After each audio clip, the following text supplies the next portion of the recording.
อยากให้หมู่งามดีงามนำกันขออยากให้เจ้าหักตัวเองหลายขึ้น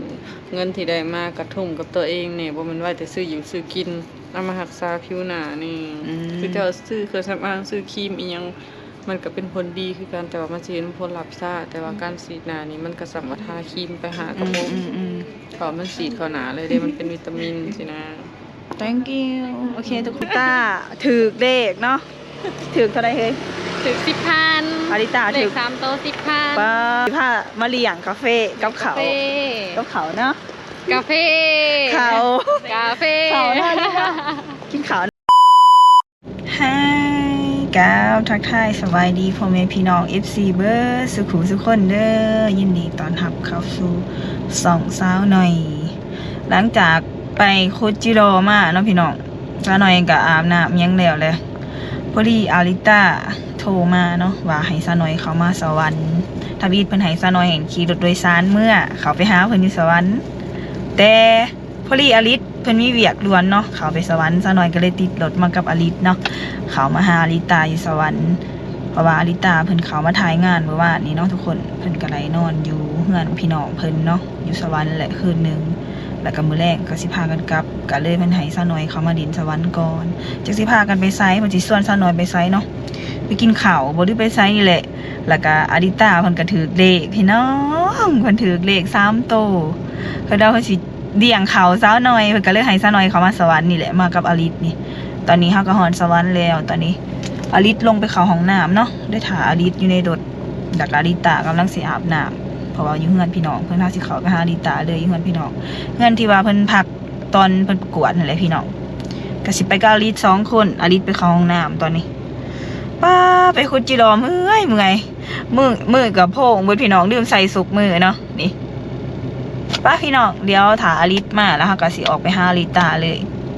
ไปเบิ่งว่าสาวๆสิพากันไปไสมื้อนี้สิไปช้อปปิ้งบ่หรือว่าสิไปเสริมสวยเนาะอาริตาก็ส่วนอยู่โอเคไปเจอกันนี่พุ่นเด้อสบายดีตัดผ่ามาตอนนี้โอ้โหกับคนเฮงเด้อก็คือทุกคนอาริตาถือเลขเนาะถือเท่าไรเฮ้ย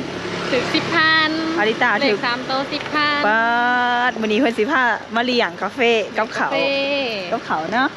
กาแฟเขาเนาะ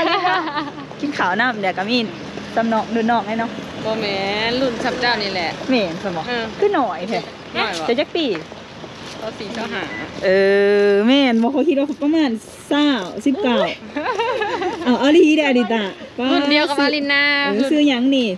ลิลี่ซาลินีรุ่นเดียวสวยมากเลยเคินนะเพิ่นอยากเคินแหนมลึงก็จะฮักเนาะแต่ขายที่กันกับยังก็ซื้อบี้บ่บี้ใช่ยังตัว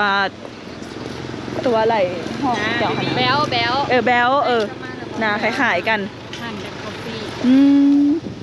อันนี้ร้านกาแฟแบล็คคอฟฟี่นะคะเขาบ่ได้เคยเขาบ่เคยมาเลยเฮ้ยบักซุกมันมาเนี่ยคันซีเมนได้ตอนมันมาตอนฝั่งเละเพราะว่าข่อยมานั่นไปเถานะที่เท้าแล้วก็หูเราพาไปกินแต่กาแฟนกแก้วได้กินแต่อเมซอนงามขอมาถ่ายรูปถ่ายยังกาแฟนี่แหละสวยเนาะหลายปีละ3 ปีก่อนไปดักจ้าเอ๋สบายดีสวัสดีค่ะป้าทุกคนเดี๋ยวเราไปสั่งกาแฟกันเนาะนั่งนี่ป่ะนั่งนี่ก็ได้นี่บอกที่สุดดีกว่าสิบบอกเลยมาพี่ว้าดูหรามากเลยค่ะ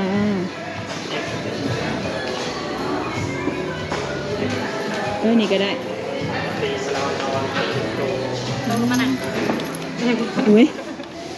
ได้เองอย่างนะก็นั่งพี่คนนะแม่นะคนงามเขาสินางขากันเนาะก็มากันแทนทุกคนหลังจากเขามากินซาเขียวมัทฉะก็สาวขึ้นก็ออกมาถ่ายหูกันน้องพี่น้องเดี๋ยวก็ชิว่าอาริต้าไปหาอาริตไปเสริมสวยนิดนึงสวยค่ะเลิศจะยิ้มเห็นแขวนะงามไปตะแพจะยิ้มเห็นแขวงามกลัว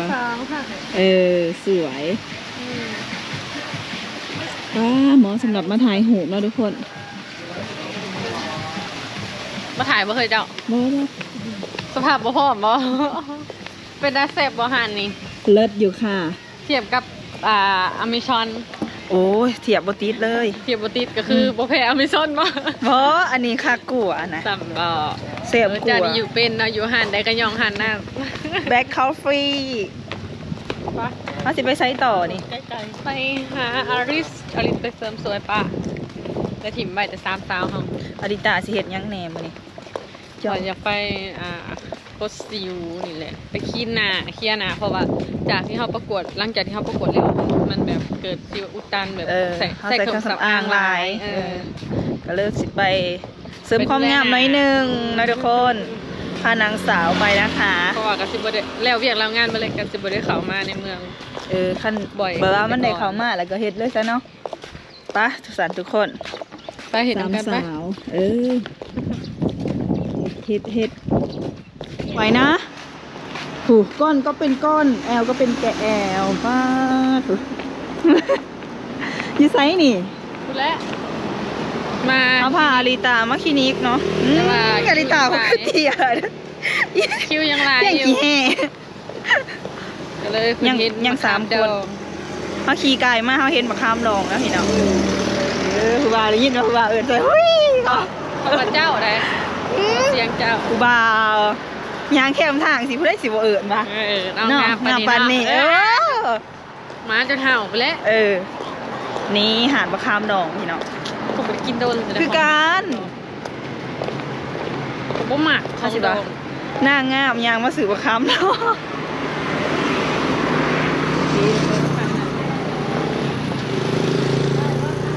นี่อุ้ยมีอันนี้ได้ขนมขบ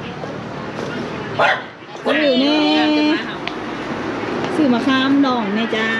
ใช่จังไร เศร้าถึงเมื่อ เศร้าค่ะ มีสาวท่านเรื่องภาษาเงือ เศร้าค่ะแล้ว น้องหกนี่ก็เลยจะเป็นใหม่ใหม่ได้ใหม่ได้ของน้องหก กินหรอ ที่ซอยเจนกแน่ ต้มอะไร เศร้าถึงเมื่อ เนี่ยมีแต่ของสาว ซิปบ่ได้บ่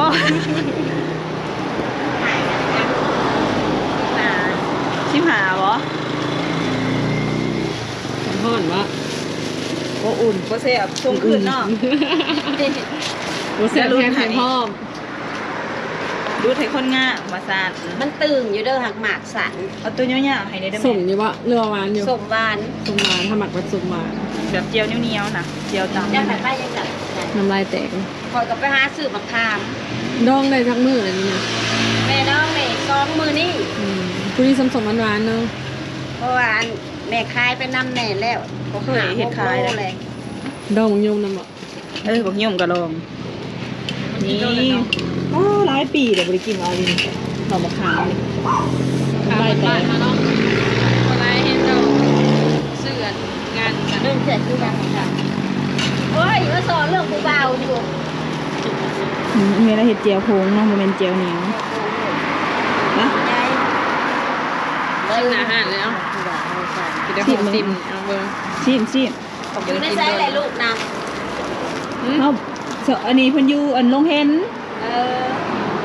ครูเขาอยู่สมัครกันอยู่ปักเซ่ เขาอยู่ปักเซ่ เขาผักอยู่ไซส์ลูก ยูเซโน่พากันมาอย่างเด่นซีมค่ะ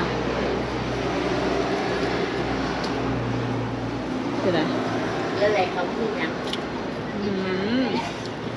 น้ำลายเต็ม เอาขนมขบมาก่อนฉันกูบอกว่าเลย ถ้า ค่ะ มันขึ้นต้นหรือ จาก เสียบไม่ได้เห็นสมัยเฮียน เพราะทุงอันนี้เจลอีกเนี่ยหนึ่งค่ะไม่เอาขอเจลอีกเนี่ยทุงหนึ่งเนี่ยเพราะว่า แต่บ่พอวะ คนมาคุยเจลแล้วนะแล้วอะไรเจล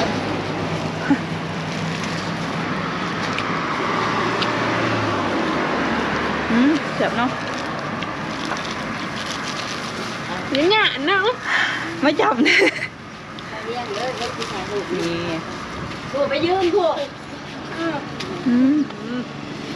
มาเจนหนุกเอาขนมขบเด้อ มันนั่งยืนบวชแบบก้าว จะชงเนี่ยโอ้ยราคาสอนเนาะ แซ่บพี่น้อง ทำงาน ไป มีเวลา โอ้ยนั่นกะไม่ไล่ ฮาริต้ามาเสริมความงามนะทุกคน จะไปกินบะไนมันเนี่ย บอเขาเคยกินบ่ในอันนั้นในหมักม่วงผู้เฒ่าดื้อดุนอ้ายอย่างนี้แหละตัวว่าคันกินในหมักม่วงสิร้อยน้ำเก่งกูก็กินขมสำเร็จก็อดเอาแต่แท้ก็ตัวพี่น้องก็ตัวเองกินห้องบ่จักโดนหน่อยเนาะเขาก็กินนะฮะก็เขาก็ไปบอกตัวเขาอีกแล้วว่าเขากินในหมักม่วงนี่เขาร้อยน้ำเก่งห้องบ่จัก จะลอยน้ำเป็นไหม ก็เป็นกูเป็นน้องกูกินหมักม่วงอันนั้นบ่ในหมักม่วงวะบ่แม่นบ่เกี่ยวพี่น้องข้าตัวดอกอันนี้งามเนาะเฮ้ย ดอกยังหอม จากก็คือกาดิตาเลยสวย ด ค่ะ อกกับหนูอะไรสวยกว่ากัน น่าจะคือหลอกเนาะอีหลอกอีหลอก มันหลอกด่าโอ้โหมึงอ่ะ นี่ร้านเสริมความสวยอาริต้าค่ะ มาประจำหันนี่แหละ ร้านประ กด จำ ซิวกดยัง ร้านประจำอาริต้าเนาะพี่น้องกดสิว อยู่ยังไร ไปไหนกัน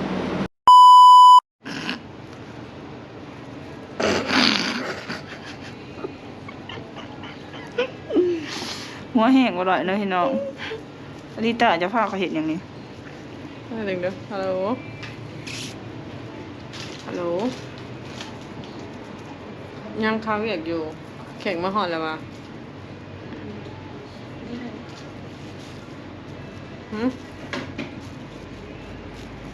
ฮัลโหล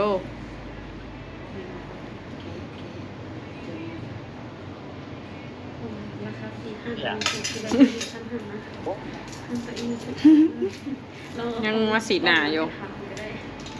ทำอิดว่าสิบริสีนะพี่น้องอาริต้าคุ้มซะหน่อยว่าให้เห็นน้ำกัน เป็นครั้งแรกด้วยนะที่สีหนาสีหนาใส สีหนาไซส์ลดนิ้วล้อลด สิว รอยสิวลดการเกิดสิวหนาไซส์หนาสว่างหนาอิ่มน้ำกระซับหูคุมคนอลิตาก่อนจะไปประกวดอลิตาก็มาสีอยู่นี่เธอหนึ่งแล้วหลังจากประกวดแล้วค่ะ นาริต้าใสขึ้นใสละซิวกับบ่มีเนาะพี่น้องแบบว่าหนาเปลี่ยนไปเลยนะก็สิถ่วงคนอยู่ดอกก่อนนะ หลายคนก็ท่วง ตอนนี้เขาก็ต้องใส่ลงยามืดเนาะพี่น้อง ยามึนยาซาแล้วก็สิซักใส่นะ ก็แห่งยานเข็ม มาทั้งย่านเข็มใหญ่กว่านี้ใจบ่ย่าน อันนั้นนี่กูหัวอันนั้นเข็มอันนั้นเข็มมันบ่เจ็บตัวอันนี้เข็มมันแหลม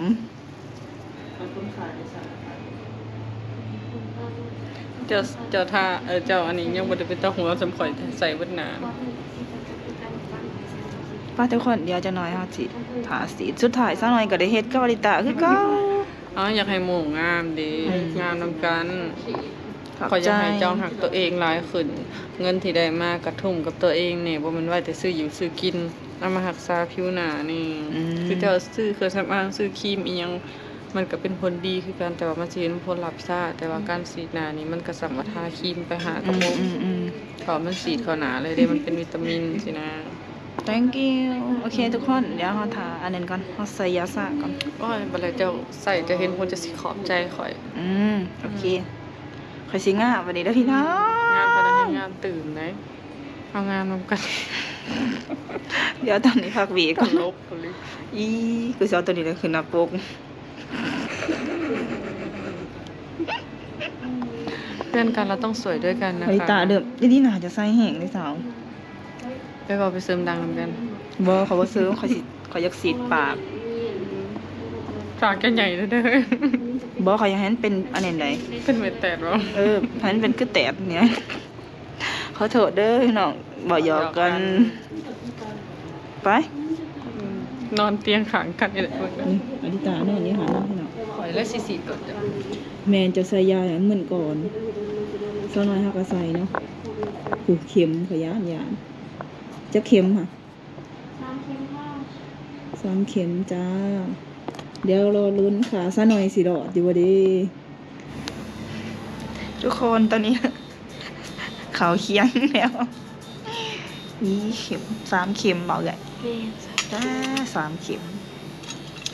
จะน้อยเป็นคนหยานเข็มเนาะบ่แน่หรอกอันนี้เป็นสีดหนาไซเนาะไงเนาะเป็นสีดหนาไซเมโซหนาไซเด้อทุกคนอาดิตาหรอกทำยีดมาสีบสีเนาะสีน้ำกันหน้าอย่างสีเสียดก็ตอนนี้หนามืดบึดตอนนี้นี่แหละเพิ่นกำลังเตรียมของอาดิตาออกไปหาอาริสแล้วพี่น้องเดี๋ยวเพิ่นเข้ามาก็ได้สีให้เศร้าหน่อยก่อน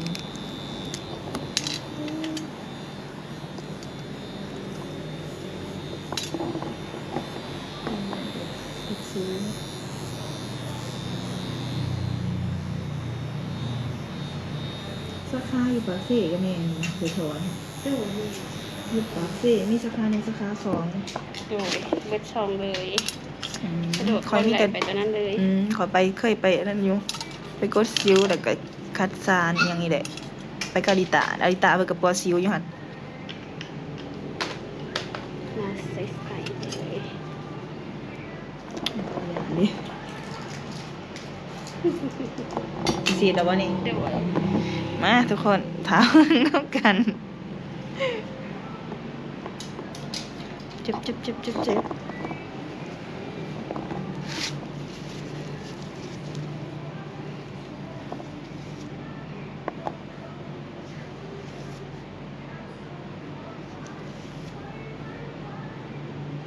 อันนี้เป็นยาเม็ด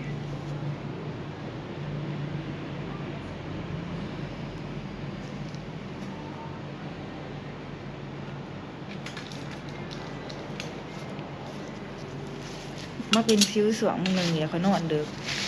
คิดว่าคอยเป็นซิวหรอก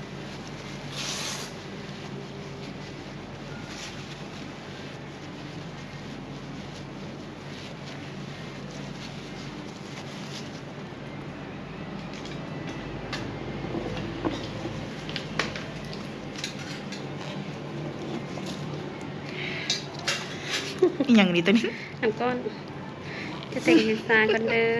ลูกค้ายานเข็ม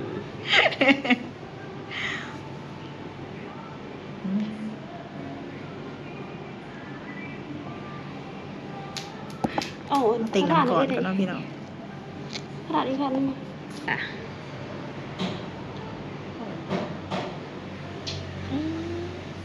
เจ็บไหม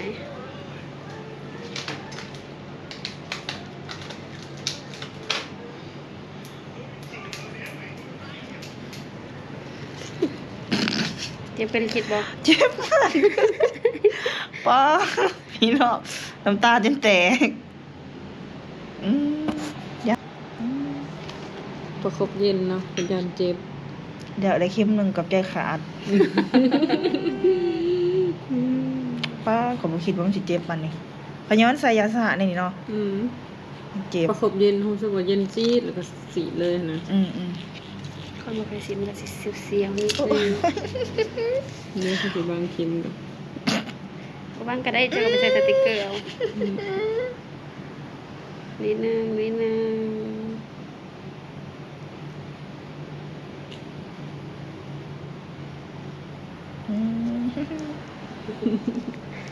ปี ซื้อ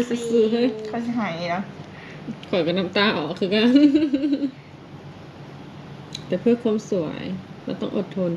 กระเทินจะสิไปสีดโบท็อกซ์สีดอันฟิลเลอร์สีดซบ ฟิลเลอร์เดี๋ยวปั้นได้โบท็อก โบท็อกซ์จี๊ดเนาะ เลือฟิลเลอร์เนี่ยซิวๆเบิดหน้ากับซิวๆโบท็อกแล้วให้ ว่าขนาดว่าจอนซินกับเค็มเราจะยังหายสมอนสิโบสักเลยบ่ ถ้าเข้าว่าอันสีดอันอิหยังว่าเจ็บสุดติดแฟตนะ โบแฟดโบเจ็บจ้าโบอลี ปลาหมูเห็ดสวย นิดนึง พอข่อยแล้วเราสิเน้นบอลที่อัน เจ้าไป ข่อยมีห้อยลายใช่ไหม โบมันสิแซ่บ น้ำตา แซ่บบ่ค่อยรู้สึกเลย พอแล้ว คิวอลิต้าต่อไป ไปหับเอื่อยเมื่อกี้นี้ไปสภาพนี้เลยนะ